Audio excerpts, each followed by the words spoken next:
أعوذ بالله من الشيطان الرجيم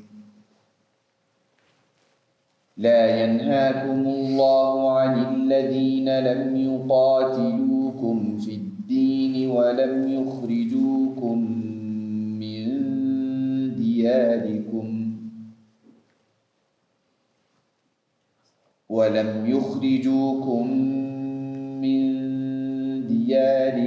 وظاهروا على إخراجكم أن تبروهم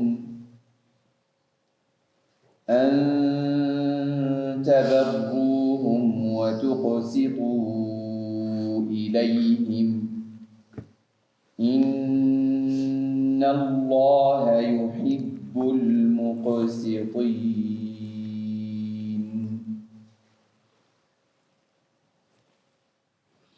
Assalamu alaikum wa rahmatullahi ta'ala wa barakatuh. Bienvenidos, bienvenidas a una nueva parada en nuestro viaje. Assalamu alaikum, ¿qué tal estáis? Alhamdulillah. Barakallahu fikum por vuestra asistencia de nuevo y en esta ocasión trataremos nuestro vínculo con la ciudadanía. Cómo convivir, ¿no?, con nuestro entorno, la importancia que tiene y el papel. Y lo haremos, inshallah, de la mano de nuestro hermano Dr. Ahmed. Bismillah, alhamdulillah, salatu wassalamu ala rasulillah wa ala alihi wa sahbihi wa man wala. Assalamu alaikum jami'an wa rahmatullahi wa barakatuh. Es un tema muy apasionante, el tema de la ciudadanía, y creo que de alguna forma u otra a todas y todos los que estamos aquí nos toca de una forma directa o indirecta, y a los y las que nos están escuchando pues también les toca de una forma directa o indirecta.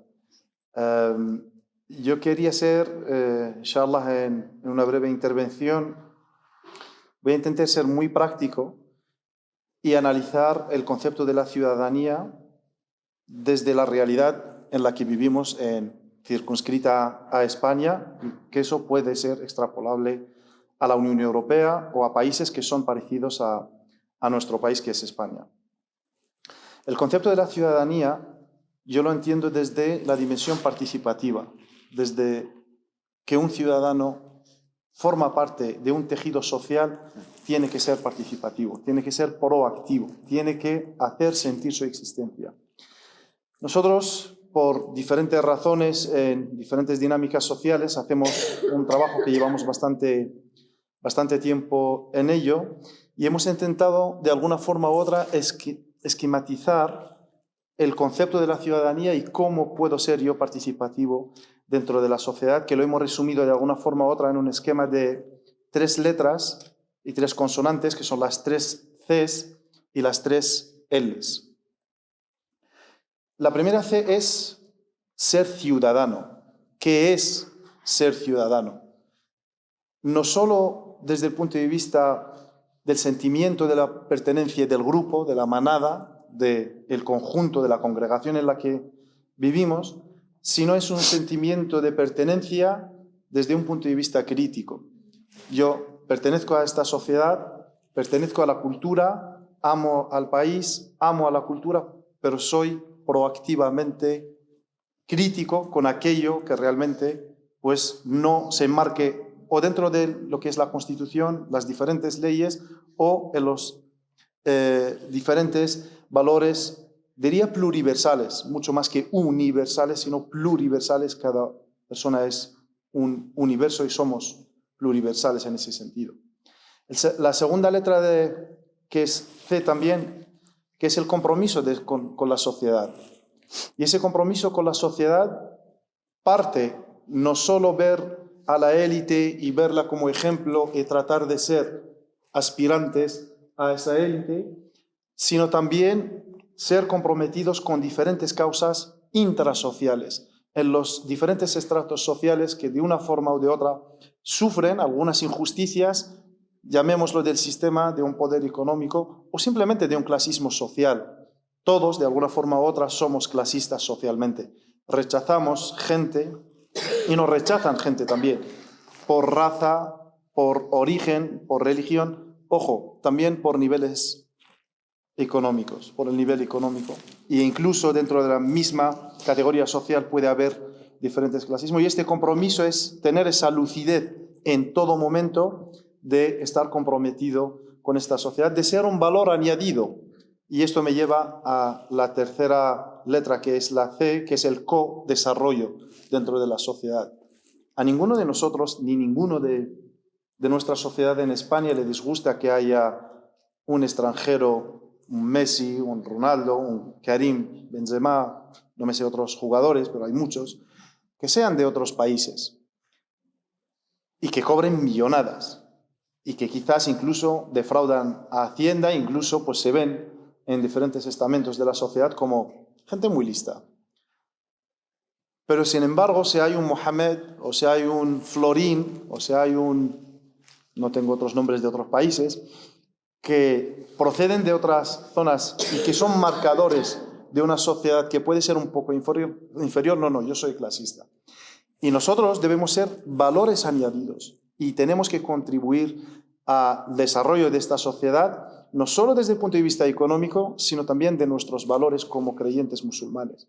¿Qué tipo de valores? En el trabajo, en nuestra relación, cuando subimos al metro, nuestro comportamiento en las diferentes instituciones con la administración, en el momento de la compra, en el momento de la cola en el supermercado. Quiero ser muy realista y quiero bajarme mucho al terreno, ¿no? Y ese comportamiento que muchas veces es bipolar, que cuando estamos en la mezquita, en nuestra asociación o intracomunitariamente nos comportamos de una forma tranquila, mashallah, todo espiritual, cogemos el volante, alguien nos adelanta y nos pita y ya somos otra persona completamente diferente, ¿no? Y tratar de llevar esa coherencia. El mismo que está en la mezquita es la misma persona que debe estar fuera de la mezquita, dentro de nuestras incoherencias y tratando de alguna forma u otra en trabajar en esta sociedad. Te dejo una parte para luego pasar, inshallah, a las otras tres consonantes, las tres L's, inshallah, la ciudadanía, el compromiso con la sociedad y el codesarrollo, por si quieres aportar algo y luego... Bismillahirrahmanirrahim. Yo creo que digamos, el concepto de la ciudadanía, el Islam ha sido pionero a la hora de introducirlo, ¿no? Y lo vemos en muchos ámbitos. Muchísimas personas, al hablar de esto, de cómo el Islam ha introducido una ciudadanía a nivel civil, ¿no? Saltan directamente a el documento de Medina, la Constitución de Medina.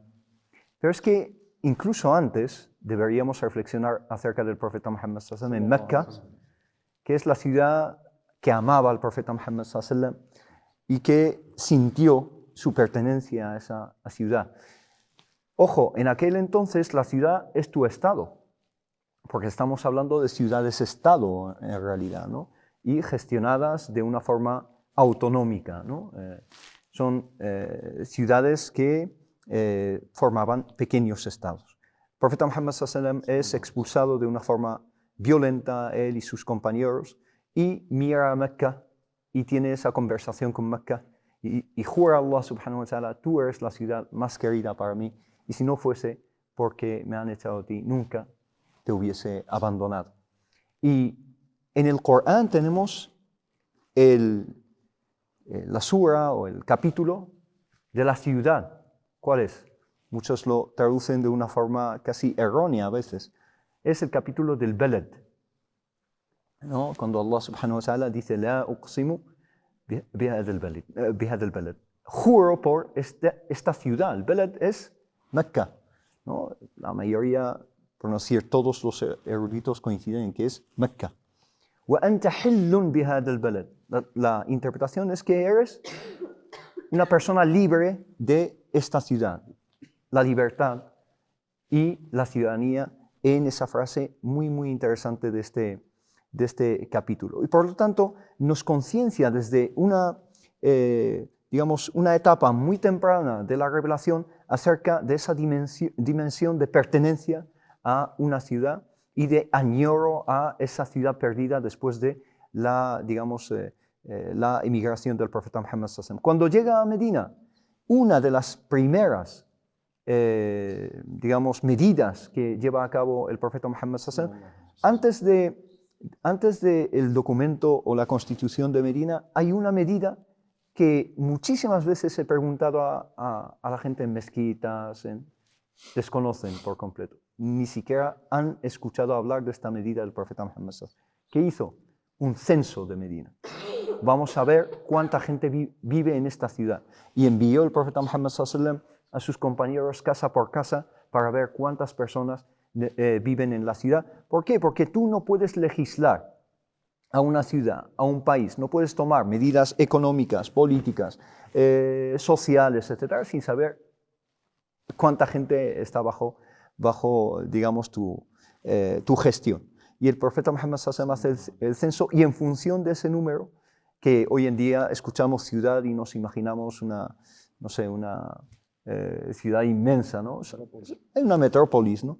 Es una ciudad muy pequeña, estamos hablando, algunos dicen que unos 10.000 habitantes realmente, y los musulmanes un porcentaje muy pequeño, y la mayoría son personas de otra confesión. Estamos hablando de personas judías. El profeta Muhammad sallallahu alaihi wasallam manda redactar una constitución que realmente es la primera constitución en la historia de la humanidad que es una constitución civil. ¿En qué sentido? Anteriormente había códigos de convivencia, etcétera, pero en términos religiosos. Hay una distinción y una discriminación en función de la religión a la que pertenece un grupo u otro. Y hay un grupo dominador y los demás están subyugados al fin y al cabo. Mientras que el profeta Muhammad sallallahu alaihi wasallam en la Constitución de Medina declara una serie de derechos y una serie de obligaciones que por igual tenemos que cumplir, y de esos derechos también disfrutamos por igual. Entonces, nosotros como musulmanes, sea aquí en España o en cualquier país del mundo, no solo occidental, sino en cualquier país del mundo, tenemos los alicientes, tenemos la materia prima clarísima en la vida del profeta Muhammad sallallahu alaihi wasallam para construir esta conciencia de ciudadanía, pero muchas veces pasan dos cuestiones. Una cuestión es la ignorancia a la hora de estudiar la vida del profeta Muhammad sallallahu alaihi wasallam con un poco de sentido crítico y sacando estas cuestiones que son más vigentes que nunca. Pero hay otra cuestión, que es que hemos sufrido durante mucho tiempo de un discurso pseudo-religioso, yo diría, pseudo-religioso, es decir, con un manto religioso, que ha sido un discurso destructivo en contra de la ciudadanía y la pertenencia a el país donde uno vive y donde uno ha nacido y ha crecido y donde uno se ha formado como persona. Este discurso, todos estamos familiarizados con ese discurso que ha hablado durante décadas de la imposibilidad, la incompatibilidad entre el ser musulmán y el ser ciudadano de un país, y eso ha tomado muchísimas formas, muchísimas dimensiones a la hora de obtener la ciudadanía, a la hora de pertenecer, no solo teniendo un pasaporte de un país, sino que la máxima pertenencia al país es tener voz y voto, ¿no? La participación, especialmente en la vida política, porque muchas veces a los musulmanes en ciertos países se les discrimina y se les ve como personas de las que se puede hablar de una forma totalmente despectiva desde algunas fuerzas políticas, etc. ¿Por qué? Porque saben que al fin y al cabo no participan y no dan ese voto, etc. Entonces, si votas, tienes consideración y se te tiene en consideración.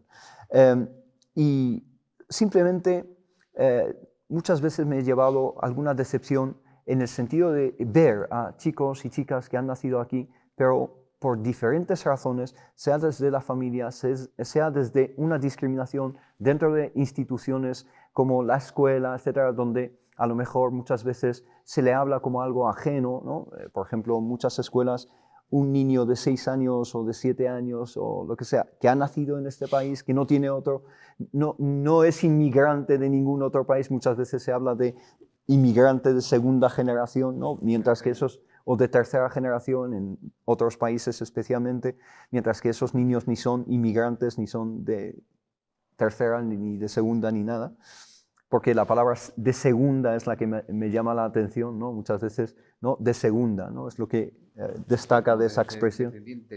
Exactamente. Entonces, a esos niños, por el mero hecho de llamarse Muhammad o Fátima o Aisha o lo que sea, se le habla de, no, el chico marroquí, el chico argelino, el chico senegalés, mientras que realmente son más españoles que otra cosa. Entonces nosotros, todos los que estamos aquí y las personas que nos están viendo, tenemos una responsabilidad de construir juntos una conciencia de ciudadanía positiva, participativa y que incluya todas esas letras que ha mencionado el hermano Ahmed, ¿no? Y muchas otras que son las piedras angulares para nuestra existencia como ciudadanos en este país, ¿no? Yo un pequeño inciso, si se puede. Yo, por ejemplo, durante toda mi estancia en bachiller, en la ESO, los profesores, algunos de ellos, por supuesto, lo único que hacían era repetirme cómo, cómo no, qué raro que un marroquí como yo supiera estudiar y pudiera estudiar. Alhamdulillah. Alhamdulillah, ¿sabes? Bueno, tú, Ismaín, dedícate a otra cosa, no te dediques a la ciencia, porque claro, yo digo, profe, yo quiero ser científico. Yeah. Yo quiero llevar el Islam y la ciencia a una nueva dimensión.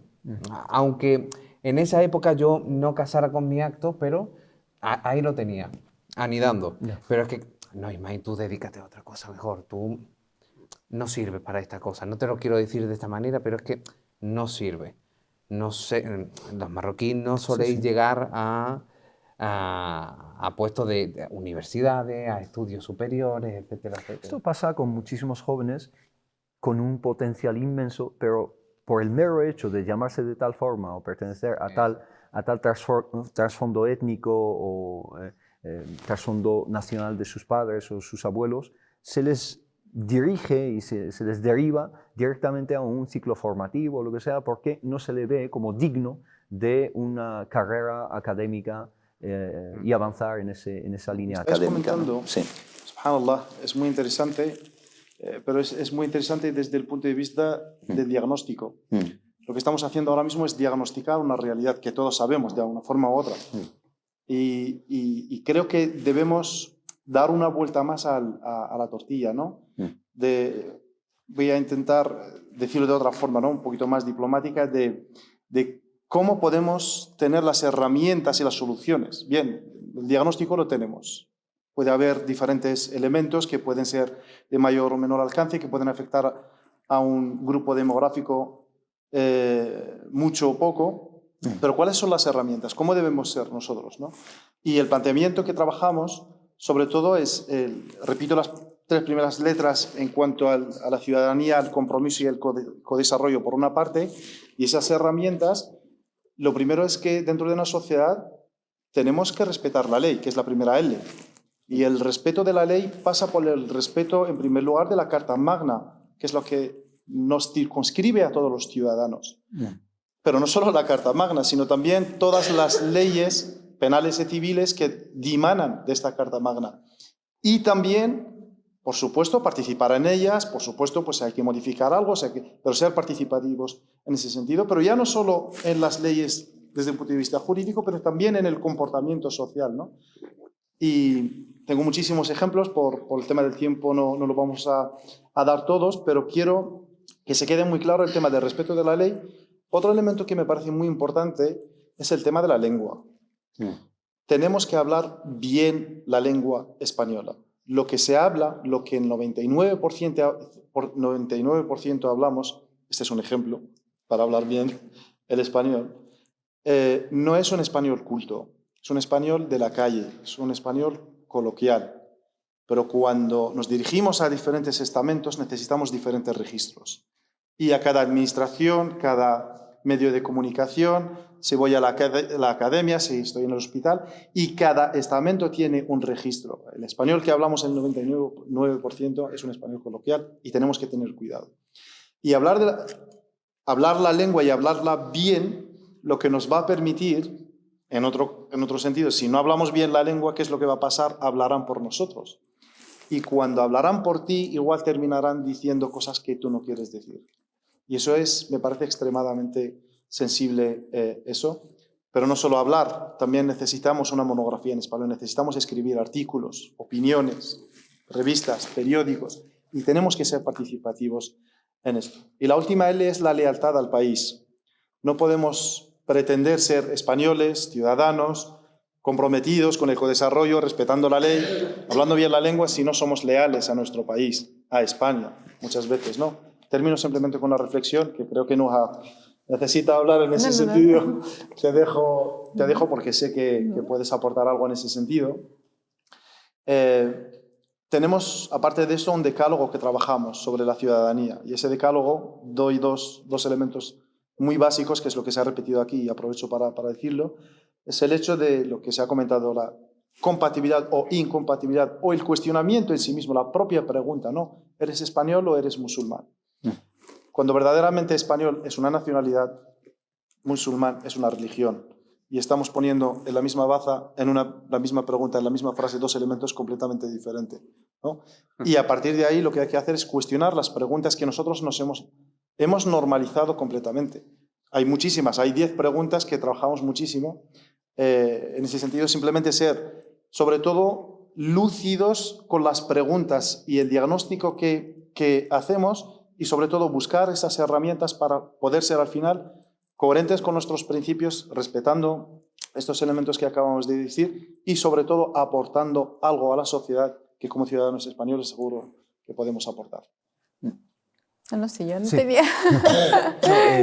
Yo simplemente tenemos que hacer un poco de ta'sil, ¿no? de este concepto de ciudadanía desde el punto de vista islámico, porque muchas veces, insisto, con un discurso pseudo-islámico, pseudo-religioso, se intenta caer en estas falacias de meter, digamos, manzanas con naranjas y meter islam con nacionalidad, ¿no? Musulmán es compatible con español o francés o inglés o lo que sea, y eso se debe a esa falta de base, ¿no? De encontrar una base desde el punto de vista islámico. A mí me llama mucho la atención que la ciudad del profeta Muhammad sallallahu alaihi wasallam hasta hoy en día se llama la ciudad, ¿no? Medina, ¿no? Y cuando llega el profeta Muhammad sallallahu alaihi wasallam, la gente de Yathrib pasa a ser la gente de Medina, los medinenses, ¿no? Que traducido al español, ¿cómo sería? Los ciudadanos, la gente de la ciudad, ¿no? Y hoy tenemos el Corán, que es de dos tipos, ¿no? Mekí y Medení. Entonces tenemos muchas indicaciones que yo interpreto como mensajes de que tenemos que ser personas que se adaptan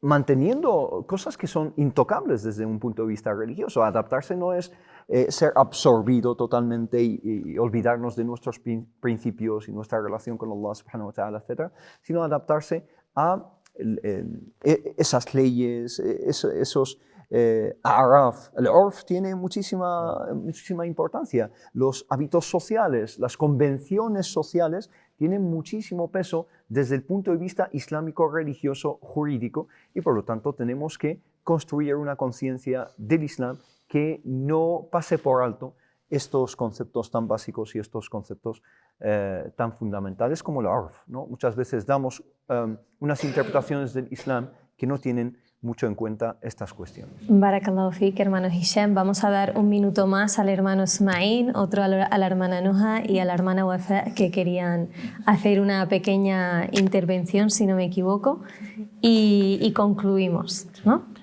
Bueno, yo sí que ¿No? comento. Pues No, yo creo que simplemente por complementar que a lo mejor a nivel interno a veces sí que tenemos como ese conflicto por la crisis, esa identidad que llevábamos arrastrando, ¿no? De ser musulmán español, que a veces parece que si dices, sí, yo me siento totalmente español, pierdes la parte crítica, ¿no? Yo creo que el ser crítico con que hay muchísimas cosas mejorables, claro, en cómo, ¿no?, se entiende, incluso cómo se percibe, que muchas veces, por mucho que nosotros nos sintamos plenamente españoles, a veces desde fuera no se ve así, eso no quita que sí que podamos nosotros desarrollar ese sentimiento de pertenencia y de alguna forma ese agradecimiento a donde Allah ha decidido que tengamos nuestra vida y que realmente busquemos el crear, ¿no?, el ser fuentes de bien en esta sociedad. Es decir, si Allah me ha puesto aquí, ha decidido que yo nazca y crezca aquí, es por algo, no es para que salga huyendo, ¿no?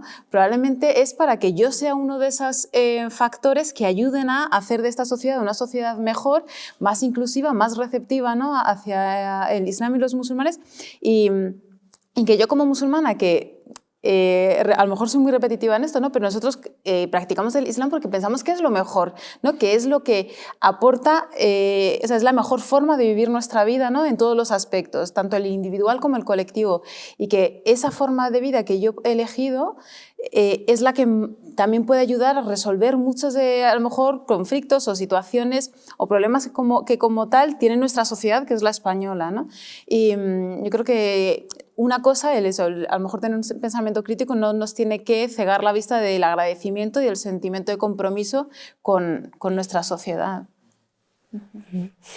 Y el punto que iba a añadir tiene mucho que ver con lo que has comentado, ¿no?, con el tema de la crisis de identidad, ¿no? Yo creo que los jóvenes europeos, españoles en este caso, tenemos que tener claro que formamos parte de esta ciudadanía, ¿no? Muchas veces veo que muchos jóvenes tienen este rechazo a querer formar parte de esta ciudadanía, ¿no?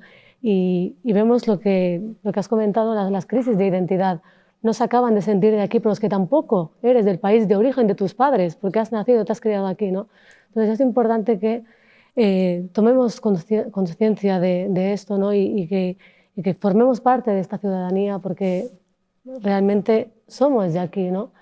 Y de esta manera, pues también el hecho de no tener una buena identidad realmente falla un elemento base en la estructura de la psique del ser humano, ¿no? Y crecer con esta carencia, con este vacío de no saber quién soy, no saber a quién pertenezco, pertenecer a un grupo conlleva consecuencias psicológicas muy devastadoras que no quiero entrar en detalle, ¿no?, pero que ya sabes por dónde tiro. Claro. Bueno, en verso lo que tú estás diciendo es que también tenemos que ver y hacer una crítica a las familias. Porque cuántas veces, cuántos jóvenes han dicho yo soy español por las becas, nada más. Por las becas. Pero después, a facto, yo soy marroquí, argelí, lo que sea. Y eso también es un punto a tratar, porque es que sí, tenemos la crisis de identidad, por supuesto, pero también está potenciada por el otro lado, que es la familia. O sea, más importante que la familia que va a constituir la sociedad, al fin y al cabo, eso es un punto a tratar. Y para matizar una cosita en este aspecto, el tema de la identidad, es verdad que llevamos años trabajando el tema de la ciudadanía y también inculcando muchísimo también en nuestra juventud, ¿no? Has nacido aquí, has crecido aquí, eres español. Y creo que también hay que hacer una revisión también a esta puesta en marcha, ¿no?, y en escena, porque también desde la parte antropológica social se está analizando y se está retornando a ¿qué te sientes?, ¿no? Y entonces incentivar a un joven que se siente marroquí a sentirse español también es un conflicto. Entonces, ¿qué te sientes? Eso es lo importante. Entonces, me siento de Marruecos, vale, ha nacido aquí, muy bien, pero me siento de Marruecos, se siente de Marruecos. También el generar y el forzar una ciudadanía no sentida genera otro conflicto. Pero muchas veces ese sentimiento emana desde una confusión entre los conceptos. Yo me siento marroquí porque mis padres son de Marruecos y por lo tanto eso es hereditario hasta el infinito, ¿no? Y además muchas veces es por el miedo de ser rechazado por la ciudadanía. A ver si yo me siento como español y me considero español, pero nunca me van a rechazar. Pero es que más allá de si te rechazan o no, el hecho de facto que has nacido aquí y que has crecido aquí y que has pasado prácticamente el 90 o 99% de tu vida aquí, eso naturalmente que eres español, ¿no? Sí. Estoy de acuerdo en esa parte. Porque muchas veces es una confusión. Sí, sí, sí. Bueno, eso hoy debater algo, pero estoy de acuerdo en esa parte, pero hay una parte importante también que hay que respetar en la identidad de las personas que crecen en un contexto concreto, que no se sienten pertenecientes a él y que se definan en aquello en lo que se sienten. Hay un derecho, claro, íntegro, de donde nazco, se supone que yo tengo que defender, pero hay una parte también que estamos trabajando mucho en la ciudadanía, y yo lo comparto, soy de las primeras que trabaja, pero también he acompañado a jóvenes que se han sentido más identificados con decir de dónde son de origen. Pero es una que cosa una es cosa la no quita la identidad otra. y otra cosa la ciudadanía. Sí, Como que- María mencionaba, la verdad que hace ya más de 5 minutos que había finalizado el tiempo, lo sentimos, inshallah, si se pudiese ampliar para una Otra futura sesión. ocasión porque requiere de De mayor debate. tiempo. No se podría limitar a un minutito o 2 más que se puedan conceder, entonces sería también, ¿no?, un poco injusto hacia el tema, pero creo que recogiendo un poco, ¿no?, esto que estamos tratando y además en los días en los que nos encontramos y lo que realmente nos une aquí, que es nuestro din, que es din el Islam, es que jugamos una enorme ventaja como comunidad musulmana, y es que Allah subhanahu wa ta'ala no nos ha puesto aquí así sin más, sino que nos ha dado una guía, nos ha dado un manual de instrucciones que nos muestra cuál es la verdadera esencia de nuestra existencia y ya un inicio de lo que es nuestra identidad, y ahí es donde nos invita a la importancia de la ciudadanía, ¿no?, con respecto al lugar en el que residimos y cómo debemos de comportarnos para con el entorno y las leyes y las Cs y las Ls que había mencionado el hermano Ahmed, y en complementación con el hermano Hisham y el resto de compañeros y compañeras, que os agradecemos porque es muy importante que vayamos sensibilizándonos poco a poco con este tema y obteniendo un mayor conocimiento y llevarlo hacia la acción, y que no se quede simplemente en meras conversaciones y esperar a que todo nos llegue caído del cielo. Barakallahu fikum, nos encontraremos bi'idhnillah en otro episodio en Viajeros, aviva tu luz, y naltaqi ala khair. Fi amanillah. Assalamu alaikum. Le pedimos a Allah Altísimo sea que seamos buenos ciudadanos, que tengamos amor hacia el prójimo, que seamos un buen ejemplo, que seamos constructivos en la sociedad en la que vivamos, sea en España o en cualquier otro lugar, que nos sepamos adaptar allá donde vayamos, tal y como lo hicieron el profeta y sus compañeros. Que Allah esté complacido con todos ellos. سبحانك اللهم وبحمدك نشهد أن لا إله إلا أنت نستغفرك ونتوب إليك